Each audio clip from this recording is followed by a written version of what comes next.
Everyone, আসসালামু আলাইকুম। Welcome back to my channel learn with Shelly. আজকে আমি তোমাদেরকে নবম দশম শ্রেণীর এই অঙ্কটা করে দেখাবো। তো এটা হচ্ছে বীজগাণিতিক রাশির একটা অঙ্ক। তো এটা কিন্তু সংক্ষিপ্ত প্রশ্নতে আসে। তো যাই হোক,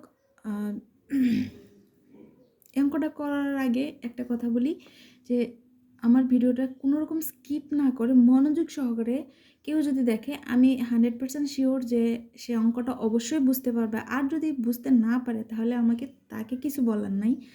তো যাই হোক, চলো অঙ্কটা শুরু করি।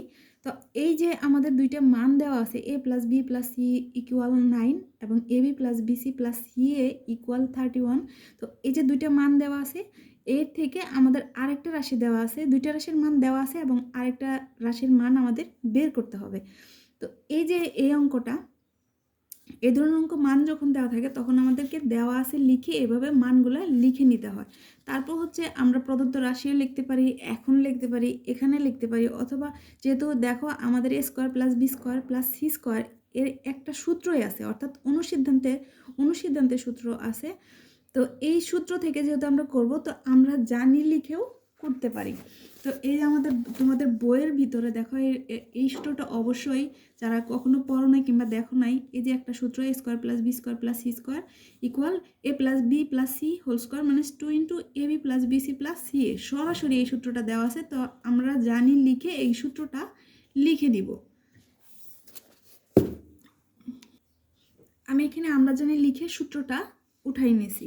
তো এখন হইতেছে যে তোমরা একটু খেয়াল করে দেখো, আমাদের কিন্তু a + b + c = 9, অর্থাৎ এই অংশটুকুর মান আমাদের দেওয়া আছে এবং ab + bc + c এর মানটা দেওয়া আছে। তো একেবারে সহজ অঙ্ক।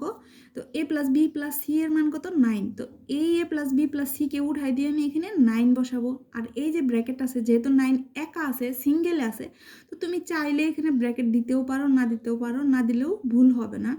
আর -2 এখানে 2, আর এই দুইটার মাঝখানে কিন্তু কোনো চিহ্ন নাই। 2 এবং এই ab + bc + c এর মাঝখানে এই অংশটুকুর চিহ্ন, তার মানে ইন্টু আছে, তো আমি এখানে ইন্টু দিব। আর যদি ইন্টু এখানে না দাও তাহলে কিন্তু অঙ্ক ভুল হবে। আর এই অংশটুকুর মান আমাদের দেওয়া আছে 31, তো আমি এখানে 31 বসাই দিলাম।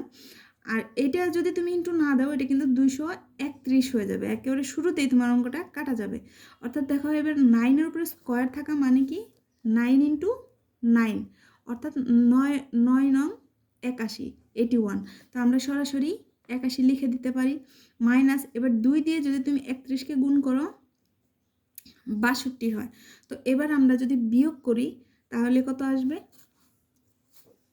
তাহলে এখানে আসবে 9 আর এখানে থাকবে 1। তো এটাই হচ্ছে আমাদের অ্যান্সার। যদি আমার ভিডিওটা ভালো লাগে তাহলে একটা লাইক দাও এবং একটা কমেন্টস করো। আর যদি ভালো না লাগে তো আমাকে বলতে পারো যে আমি আসলে কিভাবে ভিডিওটা বানাবো। আমি ভালো, খারাপ, দুর্বল সব ধরনের স্টুডেন্ট আমি বুঝাইতে পারি, আমার এই ক্যাপাবিলিটি আছে। ভিডিওতে আসলে এক ওইভাবে বোঝানো সম্ভব হয় না, এই জন্য আমি ভেঙে চুরে বুঝাই, সব কিছু ভেঙে ভেঙে বোঝাই, যাতে একদম একটা দুর্বল স্টুডেন্টও আমার ভিডিও দেখার পর অঙ্কটা ভালোভাবে বুঝতে পারে। তো আজকে এই পর্যন্তই। আল্লাহ হাফেজ।